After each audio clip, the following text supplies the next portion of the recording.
Okay, so let's go on. Tomorrow we'll talk a little bit about Rosh Hashanah, Brad's last class. But today we'll continue with the mitzvahs. And mitzvah number 178 is a bit of a technical mitzvah from the Torah perspective, but it does have a bearing on us. The mitzvah is a man can have a flow, some sort of emission that comes from a male, which is called a zov. It's not exactly a seminal emission. It's something that the Gemara says is similar to a seminal emission. There are those that say nowadays it's gonorrhea. I don't know if that's accurate or not, but that's what they say it is. The gonorrhea is what the Torah is referring to when it says zov. Be that as it may, the technical law is that depending on how frequently and consecutively a man experiences it, will determine what level of tuma he experiences. He becomes. If he experiences it once, he's tameh. If he experiences twice, it's a higher level of tumah. And if he experiences it 3 times, and it's within a certain period, then he actually has to bring sacrifices as an atonement for it. Now, what it comes from is that what is more important than it's more relevant to us, which is it comes from what's called habitual overindulgence in food. And the Torah is teaching us that if it only happens twice, that means his indulgence tendency isn't as strong. If it happens 3 times, that means he's a habitual overindulger. And what the Torah really wants to get is that there's something called a novel birshus haTorah. A novel birshus haTorah is a concept that the Ramban uses. Somebody's called a novel birshus haTorah. What we would call it is a glutton with Torah approval. That means that a person could very easily, within the framework of Torah, be a glutton. That means you could indulge in food as long as it's kosher food. A man who's married could indulge in marital intimacy as long as he's permissible to it. And that he is using the Torah as, he doesn't see the Torah as something that is meant to teach him self-control. He's out of control. He's just out of control within the boundaries of the Torah. That means what he's done essentially is he's missed the entire goal of Torah. The entire goal, he missed the boat over here. Within the letter of the law, you're fine within the letter of the law. But within the spirit of the law, you've completely missed the spirit of the law. So the word novel birshus haTorah, novel comes from the word if a plant wears out. It's called naval. Naval means it wilted. That means you've wilted within the framework of the Torah. It's not one way or another. You miss the boat completely. So we've mentioned many times, and it's worth repeating. The theme of the Torah, start to finish. If you look at the Torah and you pick up the common denominator in the Torah, there's a common thread that runs through the Torah. What do you think it is? Could be more than one, but there's one common thread, start to finish, that runs through the Torah. What do you think it is? Consequence. What's that? Consequence. There's certainly consequence. That's true. I can't say no. There's faith. That's also true. Mitzvahs is also true. What's the theme, the underlying theme that you see from the beginning of the Torah? Very first beginning, from the first command to Adam Harishon. What I am Hashem your God is certainly true. Awareness of God. There's a theme for a human being. All the way it runs all the way, it's a thread that runs start to finish in the Torah. You know what that theme is? Self-control. What was the first command? You got an entire Garden of Eden. You got everything you possibly want. One thing is off limits to you. Can't eat the forbidden fruit. What's the point of even giving the command? What's the point of telling me this yeah, everything yeah, but this no? Why? A little self-control. Realize that everything is permissible, but there is a line. Self-control. So we have to control how we eat. We have to control our marriages. We have to control our thoughts. We have to control our eyes. We have to control our mouths. We have to control our ego. We have to control our selfishness. It doesn't say don't eat. And it doesn't say don't live like a normal married life. And it doesn't say don't do it. Just control yourself. The whole theme of the Torah is self-control. Ironically, what is it that they sin with? Dafka, the thing specifically the thing that they're not allowed to have, that's the thing they want. Because that's also part of human nature. Part of human nature is Mayim genuvim imtaku, the stolen waters are sweet. That's a very, very strong part of human nature, and you will experience it on Yom Kippur. because 10 minutes before Yom Kippur, you're going to be drinking and making sure, you drink so that you don't get thirsty on Yom Kippur. 5 minutes after Yom Kippur starts, you're going to be very, very thirsty. Happens every year. 5 minutes after Yom Kippur, you're going to... So first of all, don't eat anything. On Erev Yom Kippur, you don't eat anything salty. Don't eat pizza. Don't eat anything that's going to... Falafel, anything that anyway is salty. But psychologically, you're going to see you're starving on Yom Kippur morning when you wake up. Absolutely starving. Even if you skip breakfast every day of the year, Yom Kippur morning, you're starving. Because psychologically, you just feel like, oh my goodness, no, I'm not allowed to. The minute you're allowed to, then you don't need to. Because psychologically, once something is off limits, if you ever remember in school when you ate in class, right? So the food of choice, for some reason, the food of choice was always something crunchy, right? Corn chips, Doritos, something like that. And there's a whole art form to it. You put it in your mouth real quick, put the whole thing in, and you chew when the teacher's not looking, and immediately you stop. As soon as the teacher looks, you stop moving. If I was a teacher, I would nail anybody who's not moving their lips at all must be guilty. And nobody sits there like this in class unless you got something in your mouth.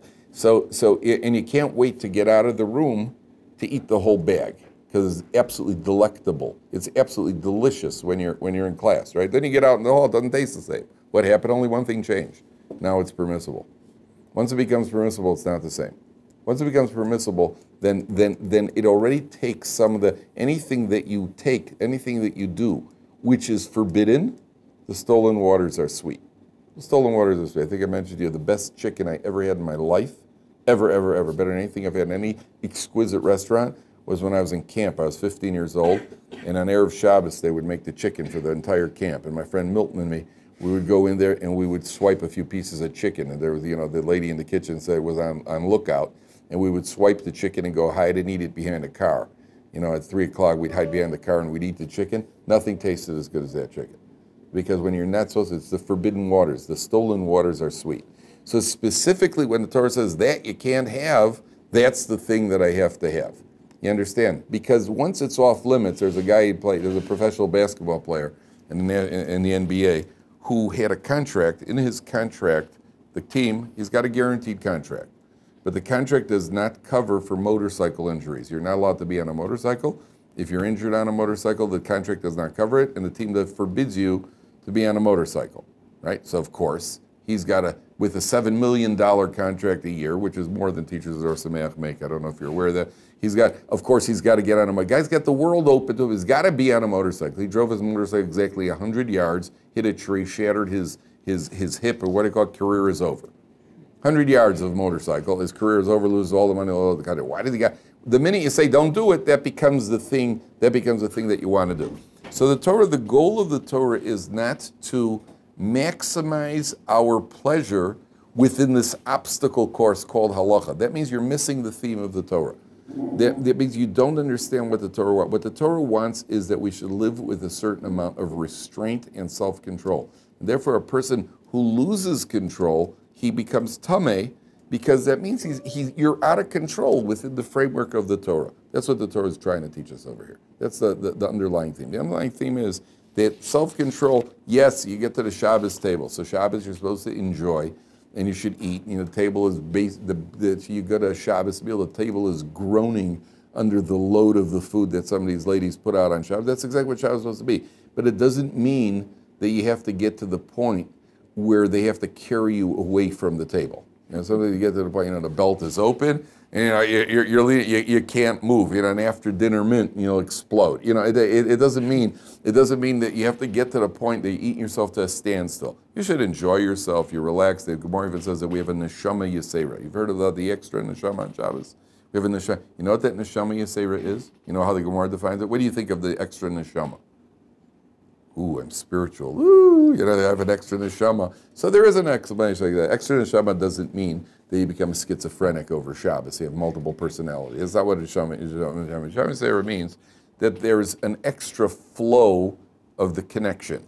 That the neshama that we have is really connected on high. And the pipe, so to speak, is open a little, so we get more of that flow into our neshama. That's one explanation of the neshama yisera. There is an extra sense of being ruchni, spiritual, on Shabbos because the neshama yisera, that flow is open. But you know what the Gemara says? The Gemara says the neshama yisera is the relaxed state that you're in on Shabbos, which allows you to eat more than you normally do. I don't know if that applies to teenagers. Teenagers eat more than they normally do on a normal basis. So I don't know if it applies to teenagers on Shabbos as well. But for the average human being, Shabbos, we're able to, sometimes you sit down at Shabbos table, I'm really impressed. I really outdid myself this time. I got a pile of bones this high. That is the neshama yesera that allows you to, and then you eat all day Shabbos afternoon, right? You have some sunflower seeds and cake, and I really go to town on Shabbos afternoon. That's the neshama yesera, believe it or not. That's what neshama yesera is, the relaxed state that allows you to really, sit down, enjoy a meal. But that's for enjoyment. There's a line that you cross between enjoying the meal and punishing the meal. You enjoy the food or you punish the food. And that line is the line, and that applies in all areas of life. In all areas of life, the Torah is like a little self-control, even the way we eat. The food is probably the biggest challenge we have. Even the way you eat. There's a sefer, there's what's called a small masechta in Shas. There, what's called the minor masechtas. There's a masechta called Derech Eretz. Masechta Derech Eretz. How to eat with proper Torah etiquette. So one of the laws is you don't hold a piece of food, a piece of bread, the size of a kibetza. Kibetza is about one slice of bread, maybe a slice and a half. So you're not, even if you're going to eat a sandwich, nowadays it's become more socially acceptable to eat a sandwich. You don't pick up a submarine sandwich, where they have 17 different types of meat, that sort of thing. You got to open your mouth like a boa constrictor in order to get it around you like a snake. You never see a snake swallow a rat. The snake's mouth just opens, and he swallows the rat whole. To negotiate one of these things into your mouth, what do you call it, a submarine sandwich, that's not derech eretz. You want to enjoy it, you can enjoy it. Nobody says don't enjoy it. Cut it in half. Eat a couple of pieces of meat. You maybe use a knife and a fork. Whatever you do. But to go and indulge, that sort of thing is against the spirit of law. It's not forbidden. They have in a restaurant, a famous restaurant in New York, they have like one of these $20 all-you-can-eat type of things. You've been to these restaurants, they have these $20 all-you-can-eat. Okay, so this one particular restaurant, when the boys come home from yeshiva, the yeshiva boys come home during the vacation, they take off the special. Because they know if you let yeshiva guys eat $20 all you can eat, these guys are going to close the business. So during the year, it's the housewife comes in, she has a soup and a salad, and some a little bit of roast chicken. The yeshiva guys come in, they don't even wait till the animals are slaughtered. The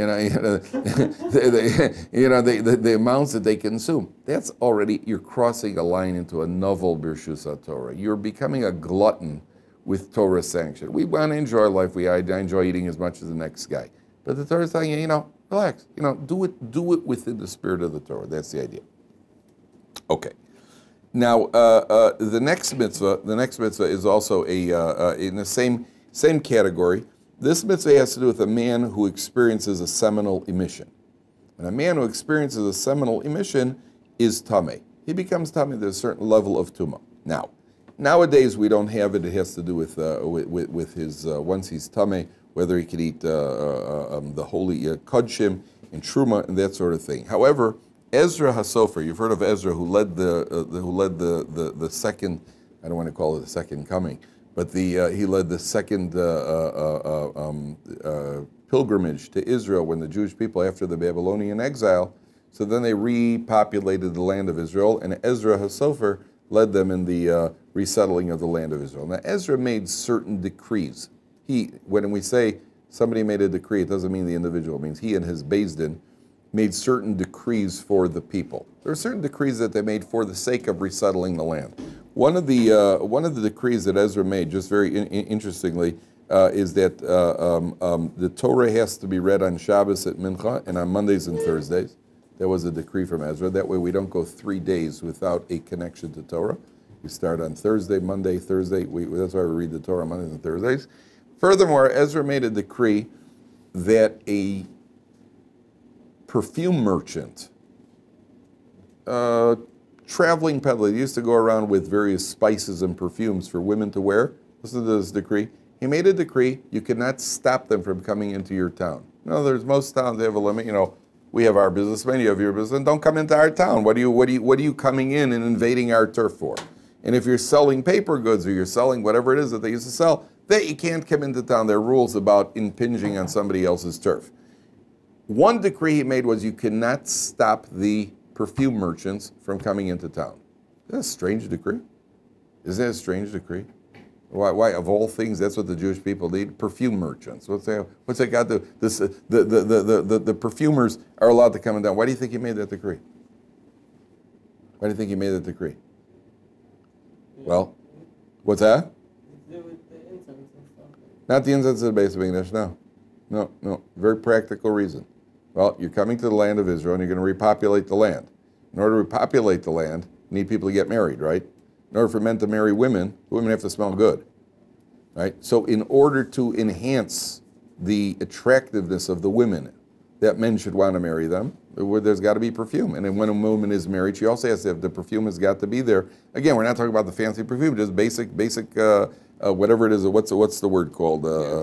Deodorant, something, women, this is essential in a marriage. And this is one of the things that a Beis Din made a decree, because this is essential for the Jewish people.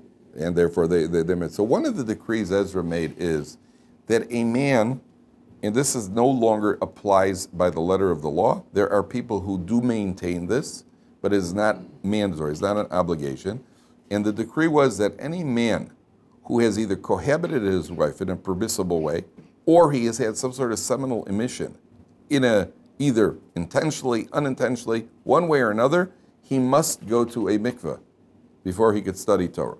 He must go, it's called Tfilas Ezra. He must go to a mikveh before he could study Torah. The reason was, they felt that people want to study Torah, and under the circumstances that a man knows that he has to go to a mikveh before he will be able to study Torah, so he may think twice before overindulging. So even a man who cohabits with his wife, it's a mitzvah under certain circumstances, under certain circumstances it's a necessity, and under certain circumstances it's an indulgence. There's a very fine line. So a man who knows that the next morning he's going to have to break through the ice and immerse in a mikveh, so that he might think twice before he decides this is what he needs to do.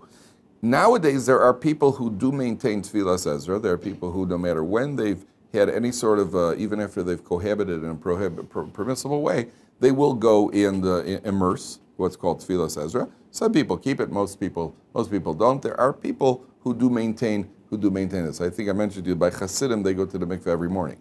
Hasidim go to the mikveh every morning, and in the Litvisher world, there are many people who go to the mikveh once a week. Some people go to the mikveh once a week. Some people go one before the holidays. And the only time it's mentioned in halacha that it's a mitzvah for a man to go to the mikveh is on Erev Yom Kippur. Erev Yom Kippur, everybody goes. Erev Yom Kippur, all men go to the mikveh. It is actually a mitzvah. You do not make a bracha. You do not make a bracha and when you go on Erev Yom Kippur, but it is a mitzvah for men to go on Erev Yom Kippur. That's the idea. So all of these things result, again, the theme of all these things have to do with what do you call it, with overindulgence. I remember when I was in day school, the Rabbi telling us about a glatt kosher nightclub, right, where the comedian tells clean jokes and they have the men and women sit separate, but they've missed the entire point. The entire point of Torah is not to make glatt. Oh, good, it's glatt kosher nightclub. We got a nightclub and we can be just like the goyim now, and everything is kosher because the food is kosher. If it was glatt, food is glatt. The comedian is ready. But what happens is that's not what the purpose of life is. The purpose of life is not entertainment. Do you know that there's no word, believe it or not, there is no word in Lashon HaKodesh for entertainment? There's no word for fun in Lashon HaKodesh. In modern Hebrew, they call it kef, right, which is a pathetic word. But there's no word for fun because Torah does not believe there's no concept of fun for fun's sake. There's no concept of fun for fun's sake. There's a concept of fun for the sake of serving God better. So that if I need to go play tennis because it's going to put me in a better frame of mind by having some exercise and cutting loose, if I need to have a piece of chocolate cake, because that's what I need at my level, I need to know that I have a certain amount of physical pleasure, that's perfectly okay. Now, I'll say it depends on mitzvah. If that's where you're holding it, that's your physical level, that you have to realize that becomes your mitzvah. So each person has to know where he's holding. But fun for fun's sake, there's no such thing, because any Jewish man, if you've worked, what's a Jewish man supposed to do after he finished working to support his family? What's he supposed to do? Then you learn Torah. You set aside time for learning Torah. If you're not learning Torah, so you do a mitzvah, you do chesed, whatever you do. But to go out and this is my hobby, right? You get caught up in your hobby. I remember somebody telling me, my father told me he knew a guy who was an expert in French opera. Specifically French opera. This guy was an expert in French opera.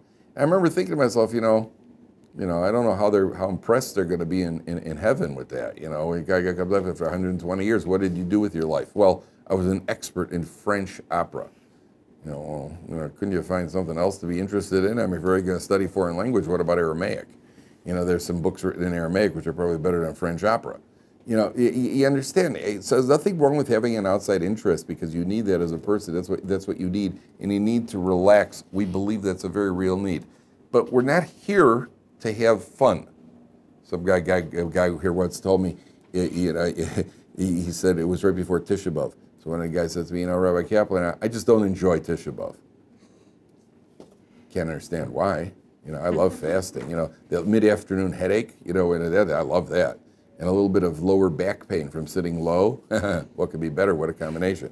What do you mean you don't enjoy Tisha B'Av? So you don't enjoy it. Who said you have to enjoy everything in life? Who said everything in life is enjoyable? We have a responsibility, not enjoyment. So the idea that we're here for fun, the world is looking for give me a good laugh. There's an entertainment industry. There's no entertainment industry in Torah. The only time I know of the Gemara that I know of personally that the Gemara talks about entertainment is the Gemara talks about people entertaining, doing things in front of a chassan and kala. You ever been at a wedding where people are juggling or jumping around or doing all sorts of shtick in front of the bride and the groom, and people crowd around to watch it? You ever been to Jewish weddings? You'll see various it's amateur hour, which is actually very amusing. Watching guys do handstands not very well. And guys jumping around. And a lot of it is very amusing, very entertaining. And it's a big mitzvah because you're trying to gladden the chassan and the kala. You're entertaining the chassan and the kala. But entertainment for entertainment's sake is not a Torah concept. Entertainment for the sake of a person, sometimes a person needs to travel. I need to travel. I need to broaden my horizons. I've been working hard. We've been studying in yeshiva for Holzman. You have a little bit of vacation. So you go out and you travel a little bit, or you play a little ball, or you go on vacation. That's necessary. That's part of the human condition. But to do it because as it ends in and of itself, that doesn't exist. What about Purim? What about Purim? Yeah. Purim is a mitzvah. Purim is a very specific purpose. A good question. Purim is a very specific purpose. Purim is a celebration. Purim is a celebration. There's a famous story in the Holocaust. There was a family. There were about 28 members of the family, grandparents, brothers, sisters, and children. And they were all separated during the Holocaust. There were various concentration camps, ghettos, that sort of thing. And after the war, the family started searching for missing persons, and they found one person, they found another person, they found another. And by the end of the war, after being separated for 4 years, the entire family survived. All 28 members had survived the war, and they got together. And every year, on the day that the family was reunited, they had an anniversary and they had a celebration. Could you imagine that celebration? Can you imagine that celebration? 28 members of a family, and all of them survived the war. Could you imagine that? And can you imagine what that celebration looked like? I mean, they're giddy with glee that they had a terrible tragedy for Jewish people. Could you imagine such a thing? So the story is a figment of my imagination. Never happened. But Purim, it happened to the entire Jewish people. The entire Jewish people were going to be annihilated. And the entire Jewish people survived. So on Purim, what do? We have a celebration. We're giddy with joy that we celebrated and we survived an annihilation. There's the mention of alcohol in the Purim story then. The Gemara says it. The Gemara says that the Purim story says that it was a mishteh, Achashverosh made a mishteh, and there was a big mishteh, and there was another mishteh that Esther made. It's mentioned several times, which is where the mitzvah comes from in the Gemara. The Gemara says, Chayav inish lebesume. You have an obligation to drink more than you normally do on Purim. Part of it is because it's a physical celebration. You understand?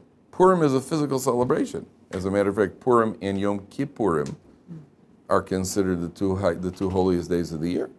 It's a physical celebration because we survived physically. We're giddy with joy. That's where Purim comes from. So that's where we're fulfilling a mitzvah. You go around giving people the mishloach. Have you seen Purim? Have you seen Purim? What Purim looks like? People walk around with plates full of food and they're giving it to each other. You really need? I don't need your 2 pieces of cake that you bring. I have cake at home and I have meat at home. I know whatever you give me, popcorn or whatever you put in the plate. Do I really need it? It's not that we need it. It's not a question of need.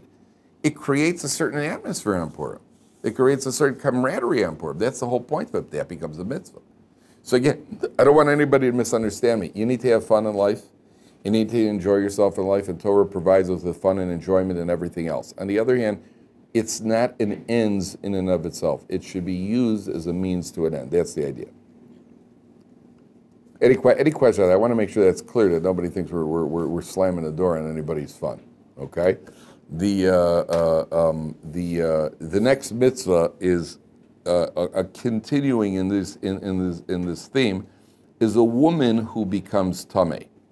Now, a woman becomes tameh if she has a certain type of pattern, which is more than a normal woman menstruating, and she becomes what's called a zava.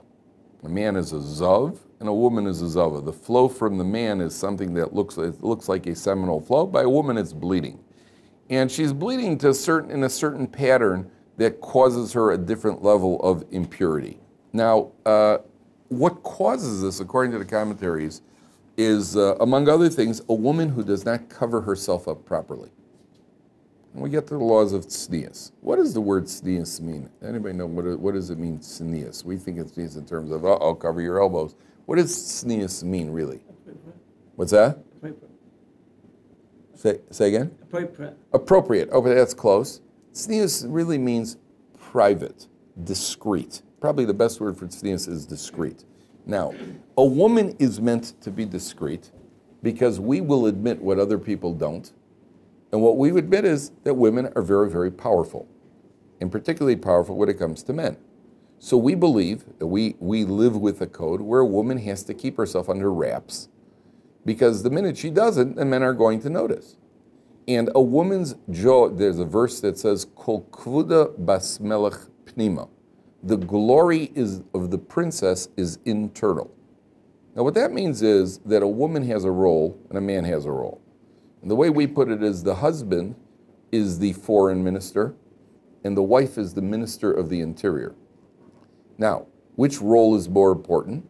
Well, in the Western world, the more you're out of the home and you have a job which brings you prestige, so that's more important. That's the opposite. That's not how the Torah society looks at it at all. I remember once reading a nutrition book, and the lady, of course, a Jewish woman who's intermarried, writing it, so she's talking about preparing meals, and she says something about, well, if you get your kids trained, by the time they're 10 years old, they could also participate in the making of food, and then you could retire from routine kitchen patrol. In a Torah society, we don't look at kitchen patrol as routine. We look at kitchen patrol as creating a bond in the family. We look at what a woman does in the kitchen and what a woman prepares for her family. We look at it as no less of a contribution than anything that the husband does, because the Jewish family is built around family communication, the Shabbos table, and the food is very much a central feature of the Shabbos table, because otherwise nobody's going to come to the Shabbos table. And what a woman does is just as important as the man, and we believe that there are 2 different roles, not one more important, not one less important, but different. Everybody's got a different role. A woman's nature is internal. She is physiologically internal. A man physiologically is external. A woman is physiologically internal. A man relates to the child that he fathers externally. A woman carries the child within her. It is internal.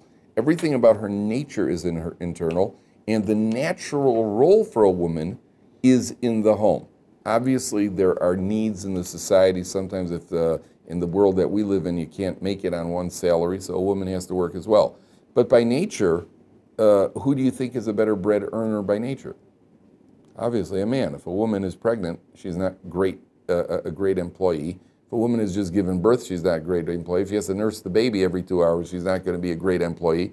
And if she has to be on pregnancy, on birth leave, she's not a great employee. And that's like the facts of life. She's the one who's capable of taking care of the children and taking care of the home, and she's got a nature to deal with children, whereas a man could go berserk if he has to stay home and deal with children. The bottom line is her entire nature is an internal nature. Now let me ask you a question. Who do you think has a greater sense of shame, men or women? No question about it. No question about it. Women are embarrassed that if they've got a scratch on their shoe, they're embarrassed to leave the house. From the earliest day, I can't, I'm embarrassed. Nobody notices. Yeah, but I know it's there. Go argue. And it starts from a very early age. Who do you think has a greater sense of shame when it comes to morality? Well, men would basically do anything anywhere. Women, if women didn't have a sense of shame that they do, the world would be in a bigger shambles than it is right now. And it's only the women's sense of shame that keeps men out of trouble, more trouble than they would be getting into. So a woman, we understand, is kol kvuda bas melech pnima. Her nature is to be internal. Her nature is to be discreet. The halacha demands that a woman has to cover those parts of the body which can arouse the interest in men. So a woman has to wear something that goes above her, beyond her elbow. She has to wear something beyond her knees. For a man can wear a short sleeve shirt. Nobody's going to look at a man's elbow and go, ooh, elbow. Right? A man can wear a short sleeve shirt. A man can wear shorts. It's not a problem. A woman is not allowed to wear anything above the knee. And not only that, it should go down well below the knee so that even if she sits down, that the skirt does not go up above her knee. That is what the laws of tznius. Now, there's a spirit of the law by tznius. I'll get there one second. There's a spirit of the law by tznius as well, which is that a woman should not wear clothing because she could have everything covered, but it's a little too tight, so that it outlines the body, which is also something that attracts attention. A woman's not allowed to wear the color. Do you know that a woman does not wear color red? Red is regarded as a color that a woman does not wear because red is a color that attracts attention. So if a woman wears hot orange, so again, she's missing if a woman walks into a room with an outfit, it shouldn't be something that everybody just goes, huh? That means she's missed the spirit of the law. That's the spirit of the law. A woman is not meant to be attracting attention. A woman who has not covered herself properly. So the Torah says, you know what? Okay, well, then one of the consequences for that is that she become a zava. She'll become tameh because of the punishment that she did not cover herself properly. A woman keeps her hair covered. So part of the idea of keeping the hair covered is because the hair is an attraction. So then everybody asks, obviously, well, what about the shaitels that women wear? Women wear the shaitels. So the approach to shaitels is like this. First of all, the letter of the law says that as long as it's not her hair, it's okay. But if a woman is wearing a long shaitel that attracts attention, then she's also missing the point by the spirit of the law. It should not be something that her hair should be, flipping in the wind, and what do you call it? It shouldn't be spiked, and it shouldn't look like she just came out of a punk band. That's not. Then she's missing the spirit of the law. Even single girls who don't have to have their hair covered, in frum society, a girl keeps her hair either in a pony, usually in a ponytail, or what they call pigtails. They keep it in a ponytail. A girl does not allow her hair to blow. Yes, the spirit of the law is a girl does not go out dressed in a way that is going to attract attention. Questions? Somebody? No, you don't. You want to already tell me. Anybody? Any other questions? That's the idea. That's the idea of a woman being covered up. When they talk about tznius, the word tznius is meant to be discreet. For a person, we're supposed to be tznius also. To laugh out loud, to walk the street and talk in a loud voice. For girls, certainly to be out on the street talking in a loud voice, is also a breach of tznius. A little discretion, be a little. What do you call it? A little restraint. Nobody should hear you down the block. If a woman's wearing high-heeled shoes, sounds like Monty Python's Coconuts. Coming and walking down the street. Sounds like you're not supposed to hear it. It's not supposed to be something that turns heads. It's supposed to be something that's very, very, very, very discreet. I had a girl once tell me, an American girl, because Americans seem to, the English, I think, are a little more restrained, shall we say, than Americans. Americans, everything is, everything is free and easy. So there's a girl who was studying in an institution in England in Gateshead Sem. An American girl, she was at my house for Shabbos once. So she went to Gateshead Seminary, which is one of the frummest seminaries. So I said to her, how many girls were in the seminary? She said, about 120 girls. I said, how many Americans? She said, well, there were about 10 of us. But everybody thought there was much more because we were so loud. Because the Americans, hey, mush, they yell, without restraint. And that's why the Israelis always joke that the Americans, they could hear us down the block. Because the Americans don't have that natural, a certain restraint like they do in more in the European countries, but That all falls within the under the umbrella of what we would call tznius, discreet behavior. Be a little bit of modesty, a little bit of derech eretz without being all over the place. That's the idea. Okay. Okay. Next mitzvah, 184, completely different mitzvah, which is the warning that the Kohen Gadol is not allowed to enter the Holy of Holies anytime he wants. When is he allowed to enter? Only on Yom Kippur. Kohen Gadol is allowed to enter your Holy of Holies on Yom Kippur. What's that? It has to be attached to a rope. Well, there is a Yerushalmi that says that at a certain point they tied a rope to him, to the Kohen Gadol, because if he went into the Holy of Holies and he was not on the proper level, then there was potential. The Romans were appointing them, no? Because the Greeks, they were bribing the Greeks for the position, and then the Kohen Gadol would go in there, and he could die. He could drop dead in the Holy of Holies, so they would haul him out by the rope if they heard a thud.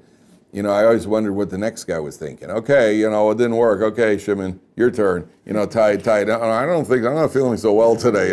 You're up. So that's what there is a Yerushalmi that they used to do that. But what it really says is they didn't live out their year.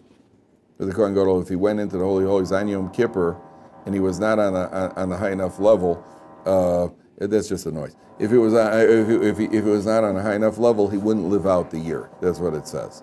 And they quote the statistics, a remarkable statistic, that in the time of the first Beis Hamikdash, which was 410 years, there were 18 Kohen Gadols, which means each Kohen Gadol served an average of about 22.5 years. The time of the second Beis Hamikdash, which was 420 years, there were over 300 Kohen Gadols.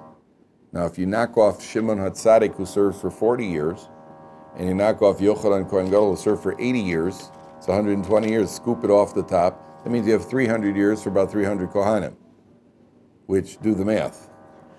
That's once a year. All right, it's one per year.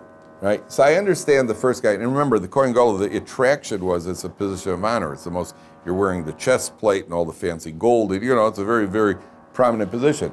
But if it's one per year, you would think that, I understand the first guy went in and he died the first year. Okay, he had a heart attack. The second guy died also in his first year in office. All right, it happens, people. By the time you get to Kohen Gadol number 74, and the first 73 before you have all died within the year, so you got to wonder what was going through his mind. What's going through his mind that, it happened to them, it won't happen to me. The lesson is obviously the blinding nature of honor. Honor is so blinding. It's such a drive for that honor and that position that a person has such an intense desire for the honor, he's willing to ignore the obvious, all in his drive, in his pursuit of honor. I think that in our world, you do find it. You actually find it in our world, because public officials, I once checked through the President's of the United States since 1960.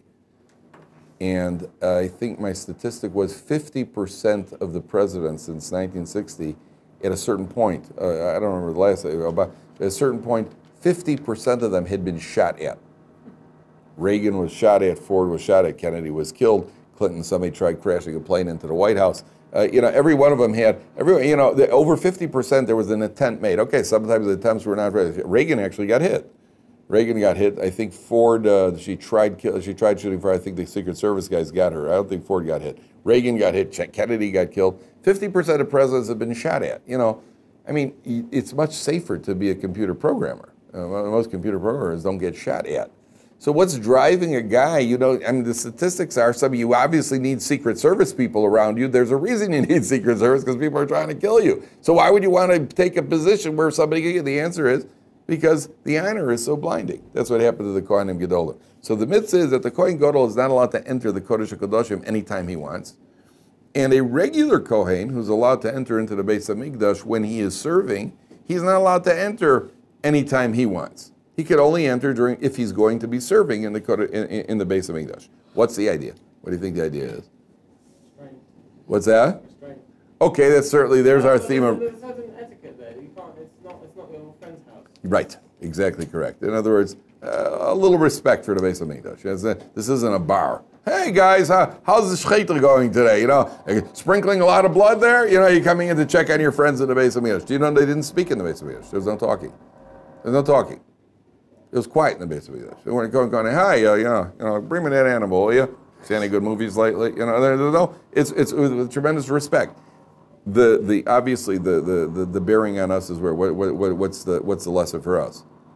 Nowadays we don't have a Beis Hamikdash. We have a shul. So remember we talked to Allah. You're not allowed to enter a shul to get out of the rain, to get out of the sun, to go in and have a rest. You can't enter a shul just for any reason. You can enter the shul if you want to daven, but just to use the shul as a convenience that you're allowed to do, we have to have a certain honor and a certain respect for the shul. That's the lesson. Okay, tomorrow we're going to talk about Rosh Hashanah, and I also want to talk a little bit about Yom Kippur if we have time. Okay.